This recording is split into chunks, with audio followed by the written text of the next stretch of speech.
So many times patient may look very pale because of lack of blood in his body, that we call anemic patients, or the patient may complain of fatigue on very light work also, or if the patient complains of palpitation when he is sitting or resting, or the patient may complain of chronic blood loss like piles, or there is excessive menstrual blood loss, or if the person is having acute blood loss in case of accidental injury. In all these conditions there are chances that his blood concentration of hemoglobin will be lower, and which will result in this kind of presentation. So in today's practical we'll discuss about the estimation of hemoglobin of the patient's blood. So let's start with the today's practical. Thank you.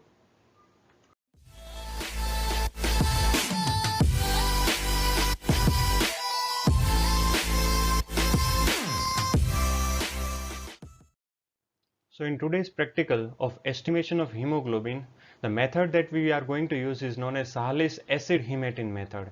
And what are the headings that we are going to discuss? That is introduction of estimation of hemoglobin, the methods which are used, the principle of Sahalis acid hematine method, what are the instruments required, what is the procedure, what are the normal values of hemoglobin in various gender and age group, then significance of knowing the hemoglobin concentration of a person, and the theory related to the hemoglobin. So without wasting the time, let's start with today's practical of estimation of hemoglobin. I am Dr. Gitesh Dubal. Let's start with today's practical.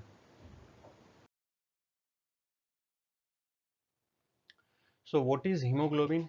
Hemoglobin is a protein that is present inside the RBCs. So basically hemoglobin contains two components. One is the heme component. This portion is the heme component. There are four heme components in one hemoglobin molecule, which is containing an iron coproporphyrin ring. And there are four polypeptide chains. There are four polypeptide chains. These polypeptide chains are called globin chains. So there are two alpha chains are there, and two beta chains are there. So in total four polypeptide chains and four iron rings are present in one hemoglobin molecule. Now one iron, one Fe2 plus, one ferrous iron binds with one molecule of oxygen. So here one Fe2 plus will bind with one molecule of oxygen. So in total there are four ferrous irons are present in one hemoglobin molecule. So four molecules of oxygen can be carried by one fully saturated hemoglobin molecule. Now 1 gram of hemoglobin carries 1.34 ml of oxygen when it is fully saturated. Now this value of 1.34 ml is very important, because in examination there will be not a straightforward question that find out the hemoglobin of your blood, but the question will be find out the oxygen carrying capacity of your blood. So you need to know what is the oxygen carrying capacity of your blood. So you can know only if you know this formula, that is 1 gram percent of hemoglobin carries 1.34 ml of oxygen. So if you have 14 gram percent of hemoglobin, then you have to multiply 14 with 1.34 ml. So you will get the oxygen carrying capacity of your blood. So for that you should know that 1 gram percent of hemoglobin carries 1.34 ml of O2. Then 14 or 15 gram percent of hemoglobin will carry how much? So the answer will be 14 or 15, whatever value for your hemoglobin is, into 1.34 ml of oxygen. So that will be the answer of your oxygen carrying capacity of your blood. So remember this formula. So what are the methods of hemoglobin estimation? The methods of hemoglobin estimation are of basically of two types: direct method and indirect method. The name itself suggests direct and indirect. And what does it mean? So first, direct method. So what we do in direct methods, we directly compare the blood of the patient with the standard color plates. So you can see here the standard color plate is there, having various shades of red color, and we compare the color of the blood of the patient with the standard color plate, and we get the hemoglobin value. So directly we measure the hemoglobin from the standard color plate. So that is why it is called direct method. Advantage is it can be done very fast. We just need the drop of blood of the patient and we have to compare with the color plate. So it can be done in large community, particularly in villages where we have to measure the hemoglobin of thousands of persons. Then in that case direct method is very useful. But disadvantage, because shades of red color are difficult to differentiate in human eye. Human eye have a difficulty in identifying the various shades of red color. So the visual error will increase. So that is why whatever the value of hemoglobin that we get with the direct method has a high chance of error. So that is why direct method are not very accurate method. So which are the method? Tolquist method is there, then Gover's method there. These were the two scientists who devised this kind of methods. So that is why Tolquist and Gover's methods are the direct methods. Now, what are the indirect methods? Name is just, so they are indirectly measuring the hemoglobin. So, what we do in this, we mix the blood of the patient with some compound.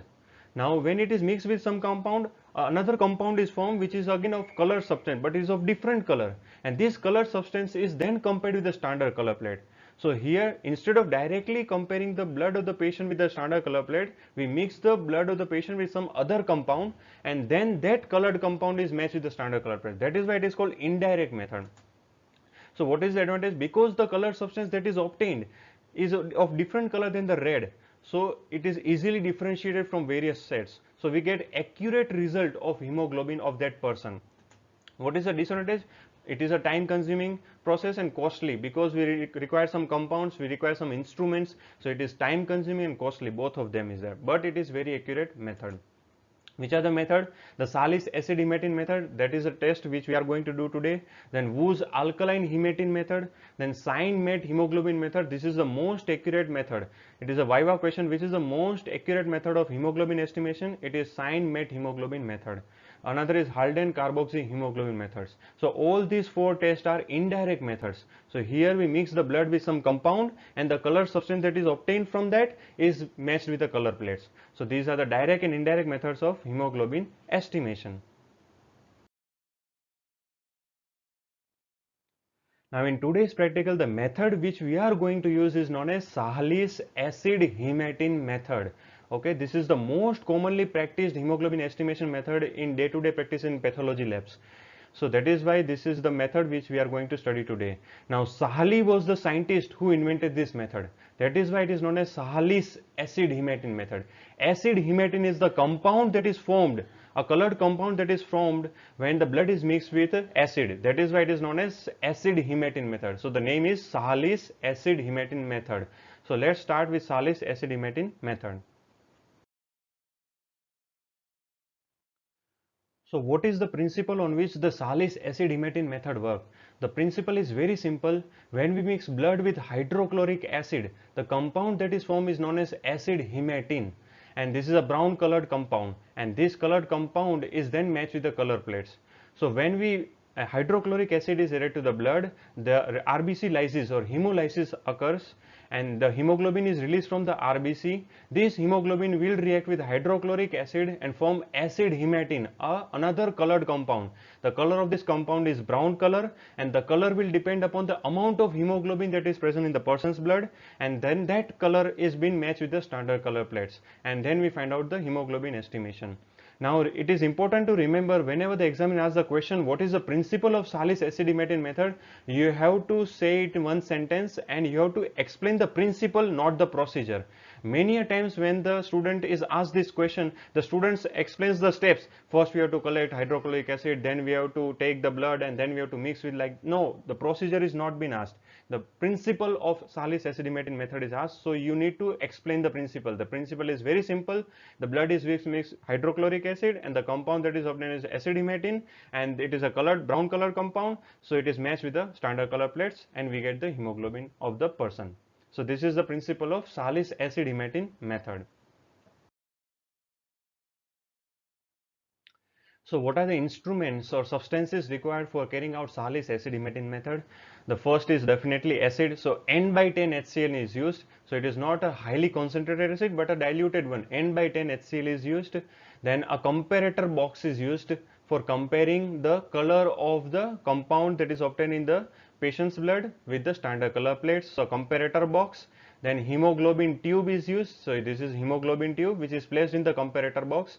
Then distilled water for diluting the colored compound that is obtained. So it is for dilution. And then hemoglobin pipette or hemoglobinometer pipette is used. So it is having a mark of 20 microns. So this is hemoglobin pipette. So this is the box containing the Salis acid hematine method. Now another name of hemoglobin tube is Salis Adams tube. So it is a credit question that is asked in some examination, that what is the another name of hemoglobin tube? The hemoglobin tube is also known as Salis Adams tube. Keep this in mind. So what is the procedure of performing the hemoglobin estimation using Salis acid hematine method? First, you have to clean the apparatus, all the hemoglobinometer apparatus that have been provided to you. You need to clean thoroughly with water and then dry it with the clean cloth.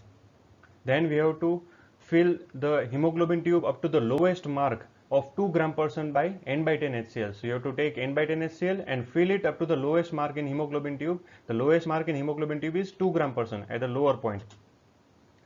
Then we have to go for pricking the finger. After pricking the finger, we have to discard the first drop because the first drop contains the tissue fluids. So it will dilute the blood. So falsely low hemoglobin value will come. So you have to discard the first drop. Then second drop need to be formed naturally. After the second drop is formed, then you have to suck 20 microliter of blood in the hemoglobin pipette. So you have to suck the blood in the hemoglobin pipette. Make sure that no air bubbles are coming in the hemoglobin pipette. After you have sucked the blood, we have to push that blood into the hemoglobin tube containing HCl. So now you have to push the blood that has been collected by the hemoglobin pipette into the hemoglobin tube. So blow the blood into the hemoglobin tube. Then again suck the HCl from the hemoglobin tube and blow it again. So once you do the sucking and blowing of the HCl from the hemoglobin tube, what will do? It will rinse the hemoglobin pipette which contain the residual blood which is attached to its wall. So that rinsing process is important. Once you are done, then you have to wait for 10 minutes. Now during this 10 minutes, what will happen? The RBC will lyse because of coming in contact with the hydrochloric acid. So RBC will lyse, hemolysis will happen, the hemoglobin will release from the RBCs and this hemoglobin will react with the HCl and form acid hematine. This acid hematine is brown color compound. So slowly and slowly all the hemoglobin get converted into acid hematine. Now the time required for converting as much hemoglobin as possible into acid hematine is 10 minutes. So if you wait for less than 10 minutes, less hemoglobin will be transferred into the acid hematine. If you wait for more than 10 minutes, then it doesn't matter because already the hemoglobin that need to be converted to acid hematine has already been converted. So that is why the 10 minutes period has been mentioned. Then after 10 minutes, what we need to do, because the solution, the brown color solution that is obtained in the hemoglobin tube, it is very dark compared to the color plates in the comparator box. So we need to dilute that fluid, compound solution. So dilution is done by distilled water. So drop by drop we add distilled water so that the colored compound solution that is obtained, it is diluted and it matches the color plates which are available in the comparator box. Then we have to mix the solution, distilled water with the colored solution with the stirrer. So a stirrer will be provided where we need to mix the distilled water with the colored compound solution. And lastly, when the colored compound solution matches with the standard color plates, we have to find out the hemoglobin value of that person. So this is the procedure of performing Salis acid hematine method. Now let's see a demonstration video of how Salis acid hematine method is done.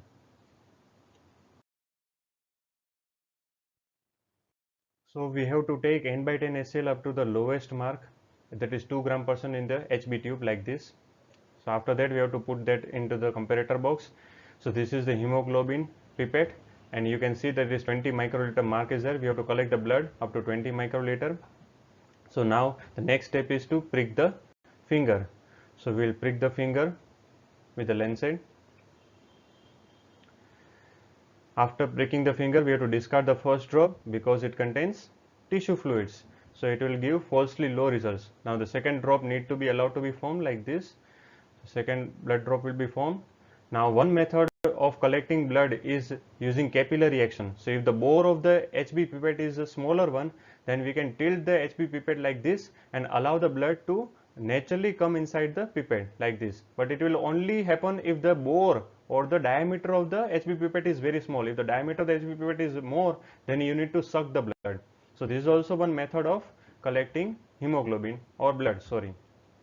So you have to collect the blood up to 20 microliter up to this mark, as you can see. So up to 20 microliter we have collected the blood. Then we need to transfer this blood, 20 microliter blood, into the HB tube containing hydrochloric acid that we have previously collected. So now we will transfer the blood from the HB pipette into the HB tube. So here we are blowing the blood into the HB tube which also contains the hydrochloric acid. So now we are mixing the blood with the hydrochloric acid. We can also rinse the pipette by sucking and blowing again the hydrochloric acid so that all the blood gets transferred. So after 10 minutes, we have to wait for 10 minutes, and after 10 minutes we need to add distilled water, because you can see the colored compound that is obtained is very dark compared to the color plates of the comparator box. This is a comparator box, so the color plates are very light and this solution is very dark. So we need to add distilled water and mix with the stirrer. So like this we have to mix with the stirrer. So distilled water gets mixed with the colored compound that is obtained. So drop by drop we have to add distilled water, because again you can see it is very dark compared to the color plates here. So it is very dark, so we need to make sure that the colored compound that is obtained should match the color plates which are provided in this comparator box. So we have to add drop by drop distilled water and mix with the stirrer like this. Mixing will help in homogenizing the color of the colored compound. So this is how we have to add distilled water drop by drop. Another thing is that in the hemoglobin tube there are two markings are there. One is gram percentage, other is simply percentage. But make sure you only take gram percentage value, okay, not the percentage value. So make sure you only take the gram percentage value for measuring the hemoglobin of a person. So here we are mixing the colored compound with distilled water. So again we are taking distilled water and adding into the colored compound.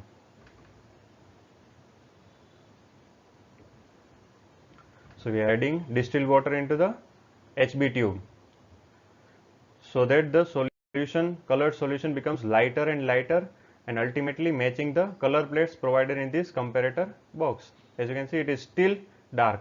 Make sure you don't remove the stirrer, okay, while mixing you don't remove the stirrer, otherwise what will happen, the fluid which is attached to the stirrer will get evaporated and the solution will become very less.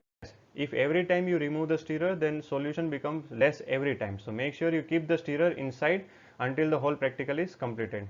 So add distilled water drop by drop until it matches the color plates. It is still dark, so we are adding more distilled water drop by drop. Now after performing this step several times, you can see now it matches the color plates in the comparator box. So the solution, colored solution, is having the same color as the color plates. Now we need to look at the value of the hemoglobin of the HB tube. So now HB tube contains a colored solution and the level of the hemoglobin that is present is the hemoglobin value of the person. So we have to look for the lower meniscus, because it is a colored solution.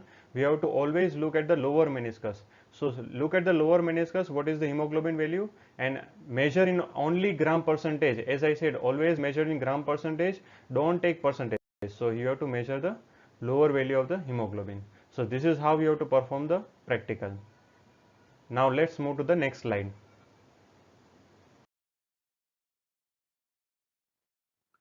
So what are the precautions we need to take while performing the hemoglobin estimation?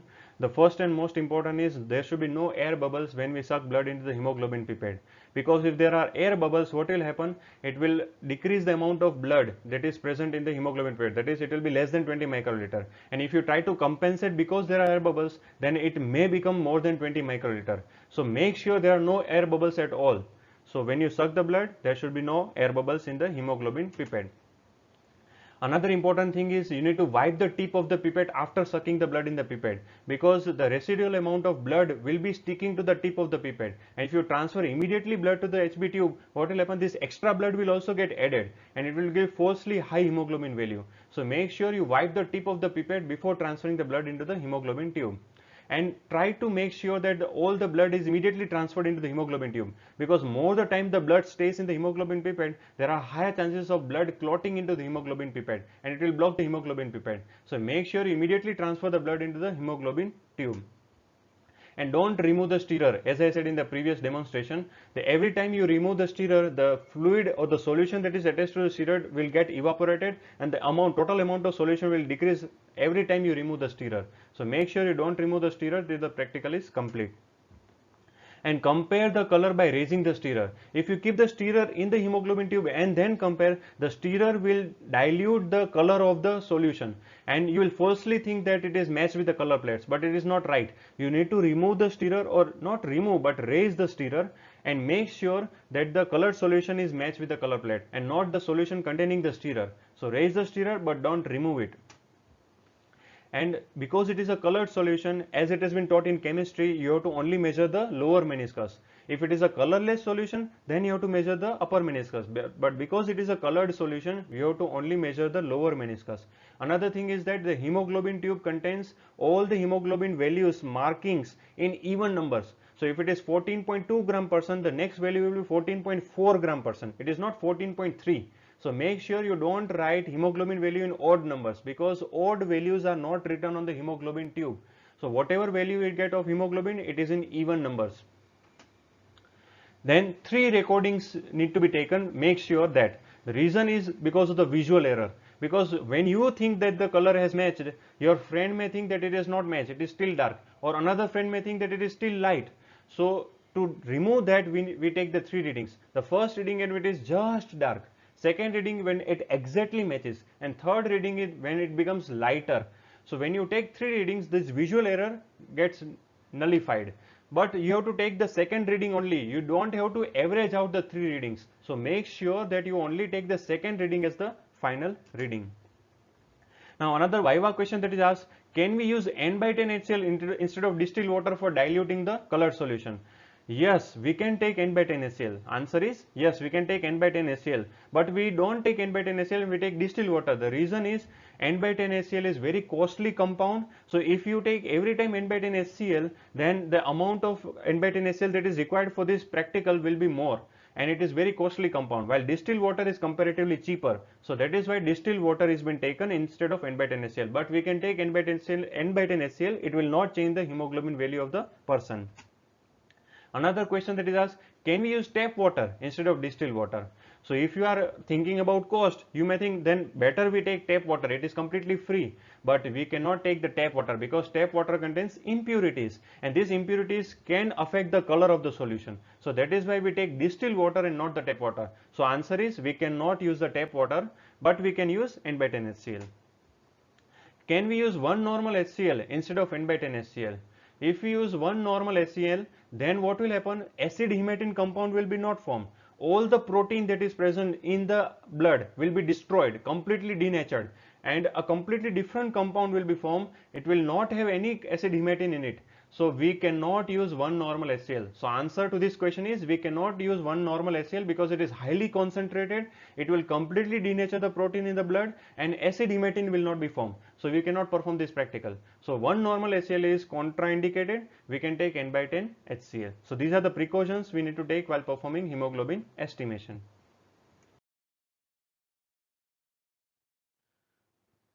So what are the pros and cons of Salis acid hematine method? So first we'll discuss about the pros, that is the advantages. It is easy to perform compared to the other hemoglobin estimation methods. This is very easy method to perform hemoglobin estimation. Second, the cost is minimal. Compared to the other methods where the very costly instruments are used, the instruments which are used, the hemoglobinometer box that is available, it is very cheap compared to the other instruments used in other methods. And it is less time consuming. Maximum you can take 15 minutes. Within 15 minutes you can know the hemoglobin value of the person. So it is less time consuming compared to the other methods. Then there are some cons or disadvantages. What are the disadvantages?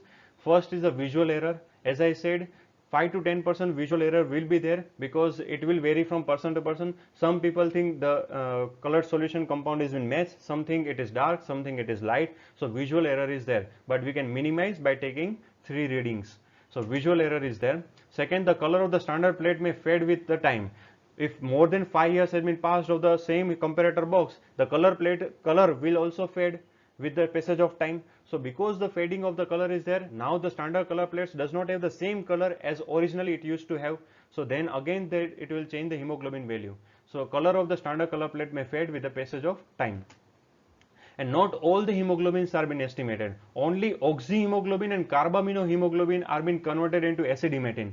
So these are 95% of hemoglobin. So 95% of hemoglobin will be converted to acid hematine, but not all hemoglobin. So remaining 5% of hemoglobin are not oxyhemoglobin or carbaminohemoglobin. So this 5% of hemoglobin will not be converted to acid hematine. So that will not be matching with the color plates. So the accuracy of Salis acid hematine method is 95%.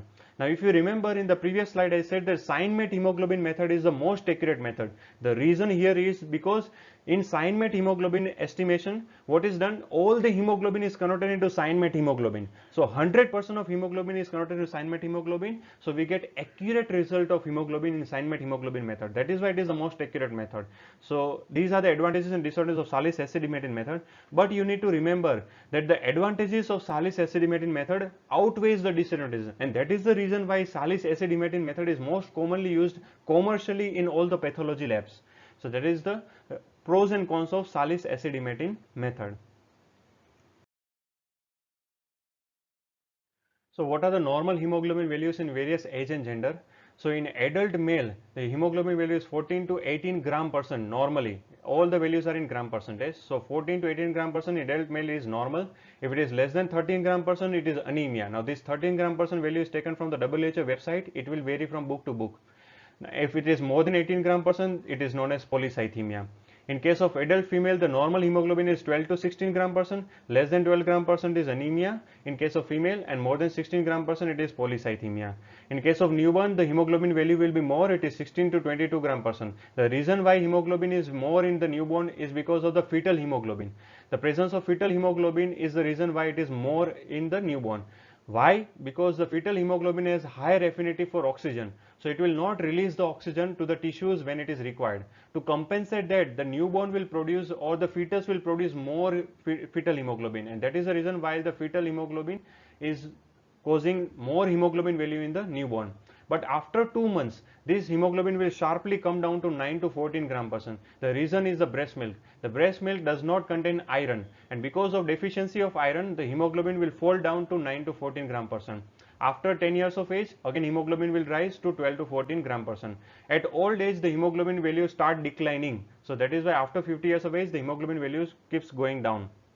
Another Viva question that is asked is why female hemoglobin value is less than male hemoglobin. The first reason is testosterone. Testosterone in the male increases the RBC production, while estrogen in female inhibits the RBC production. So both are opposite. And third is loss of blood during menstruation. These are the three reasons why adult female have less hemoglobin compared to the male. Another thing is you need to keep in mind is you have to always measure the hemoglobin in gram percentage, never in percentage. The reason is this percentage value varies from different method to method. So that is why you should always measure the hemoglobin value in gram percentage and not in percentage. Now what is the significance of knowing the hemoglobin value of the person? Why we are doing this practical? So the reason is mainly for diagnosis of anemia. So if you suspect the person is having anemia, then hemoglobin estimation is must. The reason is we can take RBC count also in that case, because definition of anemia is decrease in hemoglobin count or decrease in RBC count. But we are not taking the RBC count because RBC count is costly and time consuming process. So if you want to find out the anemia of the patient, then we usually do hemoglobin estimation. So the main reason we do the hemoglobin estimation is to find out the presence of anemia in the patient or not. So decrease in hemoglobin count and increase in hemoglobin count. Physiologically, the decrease in hemoglobin count is found in pregnancy, in children and in females. In pregnancy, because of increased demand by the fetal blood formation. So that is why in pregnancy anemia is there. In children and females, in the previous slide I already told, so I will not repeat here. Pathologically, as I said, if the person is suffering from anemia, then the hemoglobin value will be less. And another condition is excess ADH secretion, like in condition of SIADH, that is syndrome of inappropriate ADH secretion. In that condition, what happens? The ADH, that is antidiuretic hormone secretion, is more. This ADH will cause preservation of water. So when water is preserved, what will happen? This water will also seep into the bloodstream, and that will dilute the blood, and that will result into decreased hemoglobin count. So that is why in SIADH also hemoglobin count decreases. Then increase in hemoglobin count. Increase in hemoglobin count physiological happens in high altitude.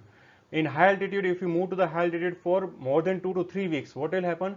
There will be relative hypoxia will be created because of lack of oxygen at high altitude, and that hypoxia will stimulate erythropoietin production, and this erythropoietin will increase the RBC count and hemoglobin count. That is why physiologically, if you stay at high altitude, your hemoglobin value will increase. In newborns and infants, hemoglobin will increase, as I said in previous slide, if there is excessive sweating because of exercise or because of whatever reason. If excessive sweating is there, the water loss will be there, and that will concentrate the blood and it will increase the hemoglobin count. Pathologically, if the hemoglobin count is increased, the condition is known as polycythemia.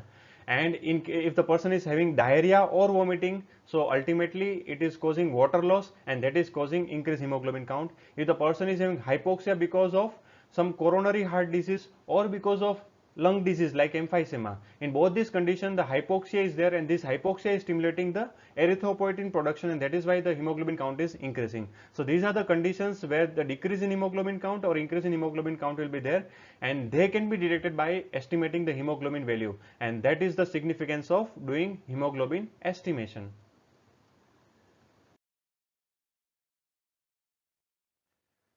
So now we'll discuss about the theory portion of hemoglobin. Now we'll not go into detail of the hemoglobin. If you want to go into detail of hemoglobin, you have to read the respective textbook of the hemoglobin chapter. But we'll take the most important things about the theory portion of hemoglobin, which can be asked in the practical viva.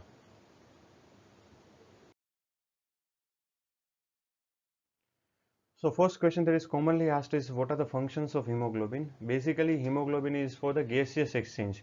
But in detail, if you want to say, it helps in transport of oxygen, that is from the lungs to the tissues, then transport of CO2, carbon dioxide, from tissues to the lungs, and act as an acid-base buffer. So the globin portion of the hemoglobin acts as a buffer for sudden change in pH. In the globin portion also, important amino acid is the histidine amino acid. The histidine amino acid helps in buffering the sudden change in pH of the blood.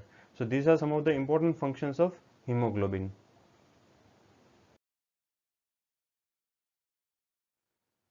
Now another important question that is asked is, what is the fate of hemoglobin? Fate of hemoglobin means what is the future of hemoglobin after its function is over or after its lifespan is over. So the fate of hemoglobin is hemoglobin in the tissue macrophage system like spleen and liver divide into heme portion and the globin portion. This globin portion is nothing but it is a polypeptide chain. 4 polypeptide chains are there. So this globin portion breaks down further and it enters into the amino acid pool in the liver. This heme portion splits off into the iron and another coproporphyrin ring.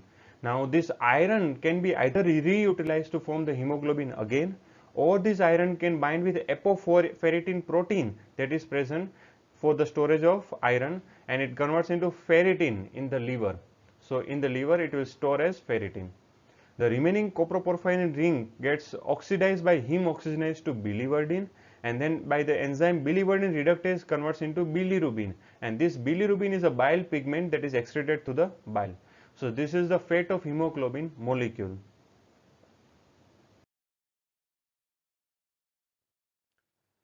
Now some important questions that are asked in hemoglobin practical is the hemoglobin varieties. So there are various nomenclature of hemoglobin varieties like normal hemoglobin. What are the normal hemoglobins?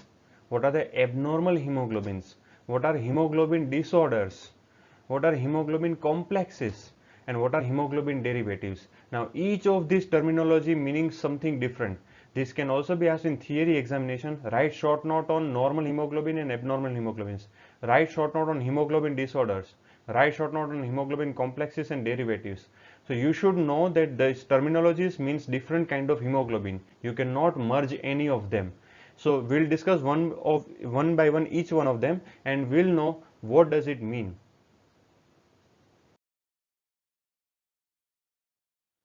Now the normal hemoglobins are classified based on the type of the polypeptide chain that is present.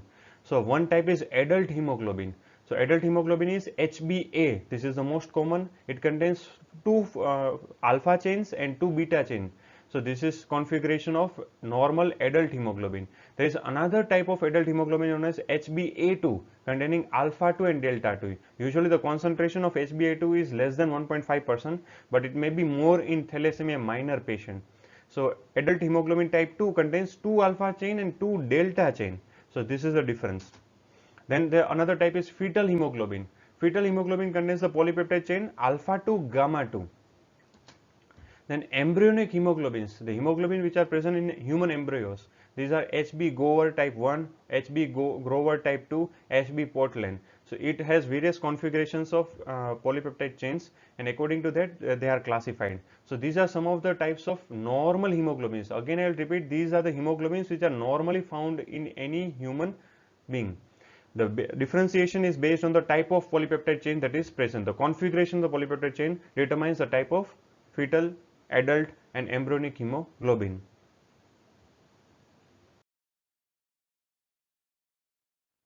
Now, which are the abnormal hemoglobins? Again, these abnormal hemoglobins are because of some change in the normal polypeptide chain. If the normal polypeptide chain changes to something else, then it will produce abnormal hemoglobin. The most common is sickle cell hemoglobin, also known as HbS. Here, the substitution of the glutamic acid is into the valine at 6th position of the beta chain. So, that is why sickle cell hemoglobin, which is commonly present in African communities. Other types are HbC. Here, instead of valine, lysine is present. So, instead of glutamic acid, lysine is present at the 6th position of the beta chain in HbC. So, in HbC, lysine is present. In HbD, glutamine is present instead of glutamic acid, same 6th position. In 6th position of the beta chain, instead of glutamic acid, glutamine is present, and it is commonly present in the Punjab region of India and Pakistan. Then HbE, here glutamic acid is replaced with lysine, but in 26th position of the beta chain. So, in HbE, it is at the 26th position of the beta chain. Glutamic acid is being replaced to lysine. So, these are HbC and D, but if you don't want to remember in detail, just remember HbS, this is most important, glutamic acid into valine at 6th position of beta chain. Then other types of abnormal hemoglobins are HbC, HbD and HbE.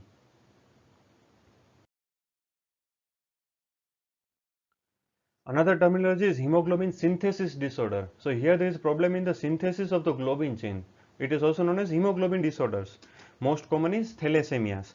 Thalassemias are classified into two types based on how much damage is done to the globin chain synthesis. Thalassemia major means no synthesis of globin chain is occurring. So, not even the slightest globin chain are synthesized, then it is known as thalassemia major. Based on which globin chain is not synthesized, it is of further two types. Alpha thalassemia major means no alpha globin chain is synthesized. Beta thalassemia major means no beta globin chain is synthesized. Now, beta thalassemia major is more common.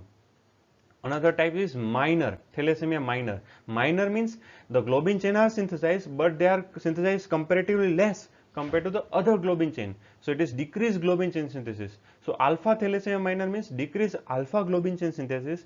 Beta thalassemia minor means decreased beta globin chain synthesis. Again, here beta thalassemia minor is more common. Now, when the thalassemia major will happen? Thalassemia major will happen only when two thalassemia minor people marry each other, and the child that is produced will in 25% of cases, that is 1 out of 4 child will have thalassemia major. So, it is a genetic disorder where one kind of gene is defective or mutated, so that the globin chain is not synthesized. So, this is about the thalassemia major and minor.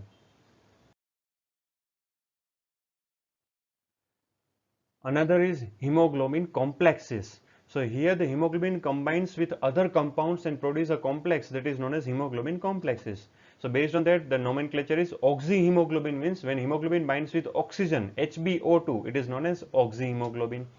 When the oxygen is removed from the hemoglobin, it is known as reduced hemoglobin.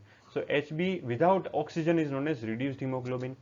When hemoglobin combines with carbon dioxide, CO2, then it is known as carbaminohemoglobin.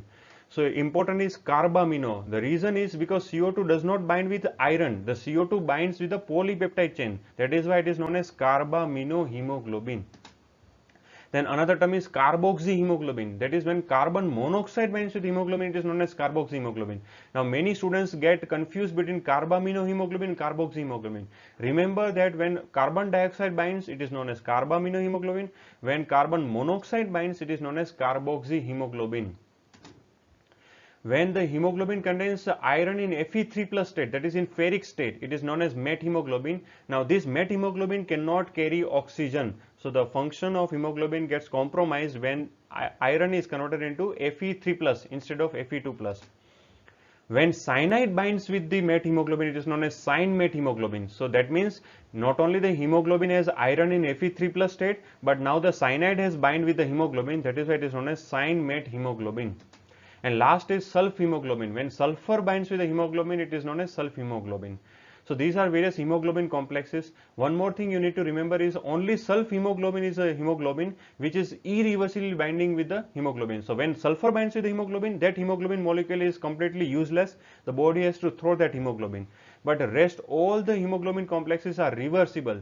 So you can remove all the compounds which are present or bind with the hemoglobin in all of the above. Only in sulf hemoglobin it is irreversible.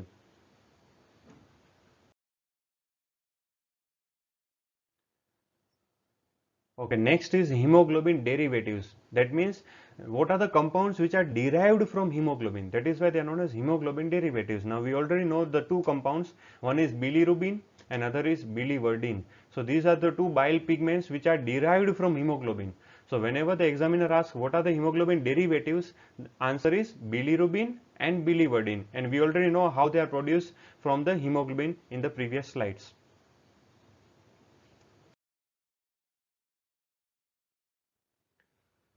Now another most important question asked is what is anemia? So this is most definitely question that will be asked in hemoglobin practical. So definition of anemia is when hemoglobin count is less than 12 gram percent or total RBC count is less than 4 million per cubic millimeter, or if both are present then it is known as anemia. So either the hemoglobin is less than 12 gram percent or RBC count is less than 4 million or both is present, then it is known as anemia. Now based on how much hemoglobin is less, it is classified into three categories. Mild anemia means when hemoglobin is between 8 to 12 gram percent. Moderate means when hemoglobin value is between 5 to 8 gram percent. And severe anemia means when the hemoglobin count is less than 5 gram percent. So this based on the hemoglobin value, three types of anemias are there: mild, moderate and severe. Now the classification of anemia is based on two categories. One is morphological, means how the shape of RBC looks. Based on that the anemia is classified. So one is hypochromic microcytic, that means the color of the RBC is pale and the size of RBC is small. That is why it is known as hypochromic and microcytic. This is the most common type of anemia in India and it is because of iron deficiency. So iron deficiency anemia is hypochromic microcytic. It is very commonly found in females. Another is more normochromic normocytic. That means the color of RBC is normal, the size of RBC is also normal. So normochromic normocytic, usually the blood loss anemia is normochromic normocytic. Then macrocytic anemia means the size of RBC is big. So macrocytic anemia, it is usually in B12 and folic acid deficiency. Macrocytic anemia is present. Then another way of classification is etiological. So based on the cause, the anemia are classified into blood loss anemia. Whenever there is a blood loss, it may be chronic blood loss or it may be acute blood loss. Whatever may be the reason, it will result into anemia. If there is a impaired RBC production, the RBCs are not produced properly, then also the anemia will be there. Or if the RBCs are properly produced but they are destroyed also, so increased RBC destruction, so hemolytic anemias. So increased RBC destruction or hemolytic anemias are another way of type of anemias. So these are the various terminologies that are used, the definition, the grading and classification of anemia.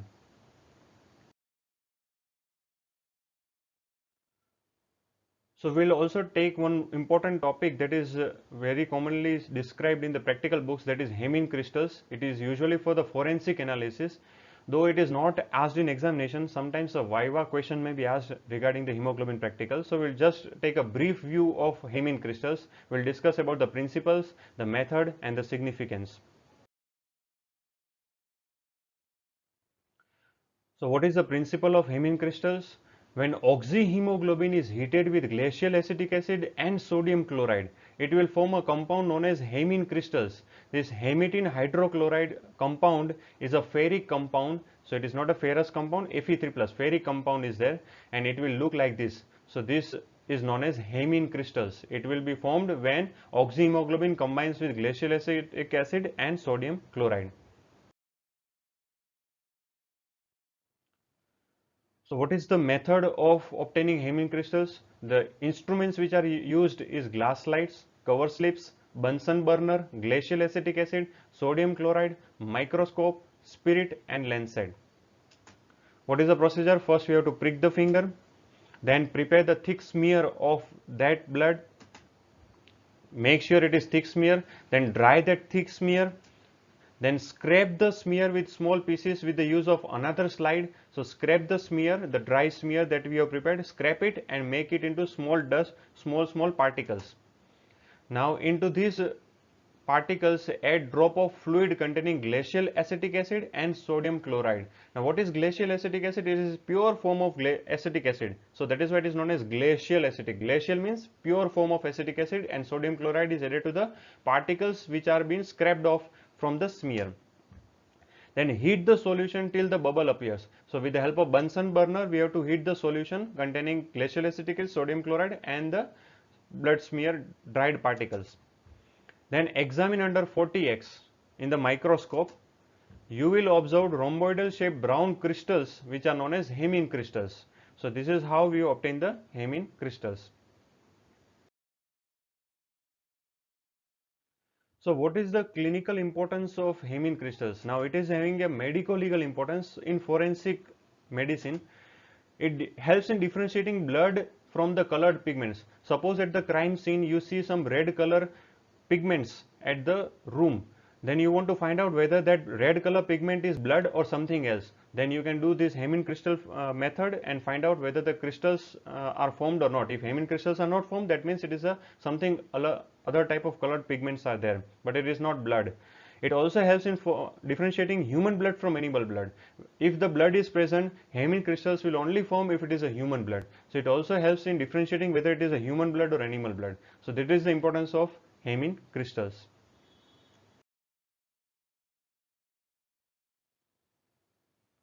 So today's measure is, I am brown colored compound. I am formed when blood is mixed with hydrochloric acid.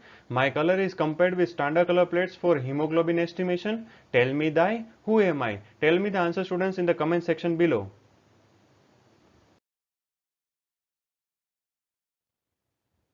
So that's it, students. This is about the hemoglobin estimation practical. If you have any doubt, please write in the comment section below. I will try my best to give the answers. Thank you very much for patiently listening to me. Have a nice day. Bye bye.